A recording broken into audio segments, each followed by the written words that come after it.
سمع لهاد القصة وما غاديش تندم وتعرف على الحب بمعناه الحقيقي. من أعظم قصص الحب اللي مرات في التاريخ كانت ما بين زينب بنت رسول الله صلى الله عليه وسلم وأبو العاص. في واحد المرة مشاهد أبو العاص عند النبي محمد صلى الله عليه وسلم قبل ما يكون نبي، يعني قبل البعثة، وطلب بيد زينب بنت رسول الله صلى الله عليه وسلم. وقال له رسول الله صلى الله عليه وسلم ما يمكنش نوافق قبل ما نتشاور مع زينب. خدا أبو العاص ومشاو عند زينب وقال لزينب أن ابن خالتك أبو العاص قد ذكرك عندي، يعني طلب يدك للزواج. والسيدة زينب حشمات وجهها أصبحت تعلوه الحمرة، ومن هذه الملامح عرف النبي محمد صلى الله عليه وسلم أنها موافقة. من بعد زوجات زينب أبو العاص وولدت معاه علي وأمامة. وفي واحد نهار كان أبو العاص مسافر، نزل الوحي على رسول الله صلى الله عليه وسلم، يعني مزامنة مع النهار اللي سافر فيه أبو العاص. ومن بعد ما نزل الوحي على سيدنا محمد صلى الله عليه وسلم أسلمت زينب وأهل البيت النبي كاملين، لكن أبو العاص مع كان مسافر ما كان في خبر والو. نهار رجع من السفر قالت ليه الزوجة تاعو السيدة زينب أنه الأب تاعها يعني رسول الله صلى الله عليه وسلم قد بلغ بالرسالة وراه سلمات هي وأهل بيت النبي محمد صلى الله عليه وسلم. وهو يقول لها أبو العاص كيفاش تسلمي بلا ما ترجعي وتخبريني بالأمر؟ قالت لي السيدة زينب ما نقدرش نكذب الأب تاعي عليه الصلاة والسلام، وبابا ماشي كذاب. قال لها أبو العاص أنا ما كنتهمش باباك بالكذب، فوالله إنه الصادق الأمين، ولكن انا ما يمكنش نسلم وندخل الاسلام باش القوم تاعي ما يقولوش راني خذلتهم وخذلت الاجداد ديالي، وما يقولوش باللي راه تابع لهضره مراتو. غير سمحي لي ما نقدرش نسلم. وهي تقول له بكل حب ومن يعذرك إن لم أعذرك أنا، وأنا غنبقى معاك وراك حتى يهديك الله وتسلم. ومن تما أبو العاص بقى كافر. وفي وقت هجرة رسول الله صلى الله عليه وسلم جات عنده بنته زينب وقالت له واش ممكن نبقى مع الزوج تاعي أبو العاص وما نمشيش معكم؟ قال رحمة المهداة عليه الصلاة والسلام صافي غير بقاي مع الزوج تاعك وولادك. ومن وراء الهجرة وقعت غزوة بدر، المسلمين ضد المشركين، وأبو العاص كان مع المشركين، يعني كيحارب رسول الله صلى الله عليه وسلم. وهذيك الساعة زينب بكات بشدة، من جهة خايفة على باباها عليه الصلاة والسلام، ومن جهة على الزوج ديالها أبو العاص، يا إما تفقد باباها عليه الصلاة والسلام يا إما تفقد زوجها أبو العاص.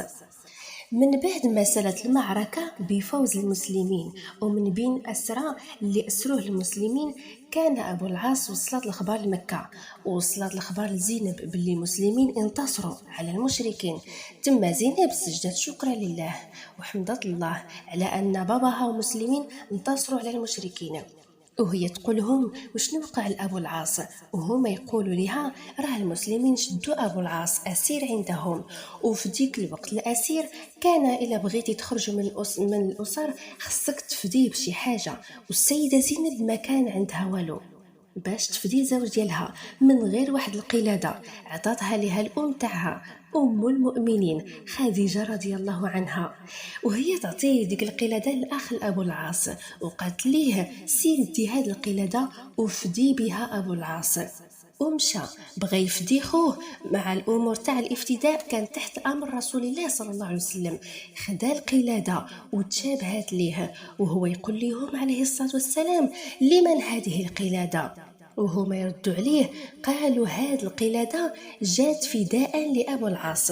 وهو يبكي عليه الصلاة والسلام بقى كيشم في القلادة حين تفكر السيدة خديجة رضي الله عنها، وهو يوقف صلى الله عليه وسلم وأشار لأبو العاص وهو يقول لهم هذا راه نسيبي، واش نتوما موافقين نفكوا أسرو ونرجعوا القلادة؟ فقالوا له نعم يا رسول الله. وهو يعيط لأبو العاص وأعطاه العقد وقال له أعطيه زينب وقل لها لا تفرط في عقد خديجة. وخدا الرسول صلى الله عليه وسلم معاه أبو العاص الجنب، يعني بعدو شوية على المجمع، وقال ليه باللي أمرتو باش نفرق بين المسلمين والمشركين، وأمرو باش يرجع ليه زينب. أبو العاص مشى لمكة ولقى السيدة زينب كتسناه مستقبلاه، وكيف شافها قال لها أنا راحل. قالت ليه فين غتمشي؟ قال لها ماشي انا اللي غنرحل، وانما انت اللي غتمشي عند باباك رسول الله صلى الله عليه وسلم. وقالت علاش؟ فرد عليها لتفريق بيني وبينك، وقال لها على اللي قال ليه النبي محمد صلى الله عليه وسلم. وزينب من شدة حبها ليه قالت ليه ما كاينش شي امكانيه تسلم باش نبقاو مع بعضياتنا.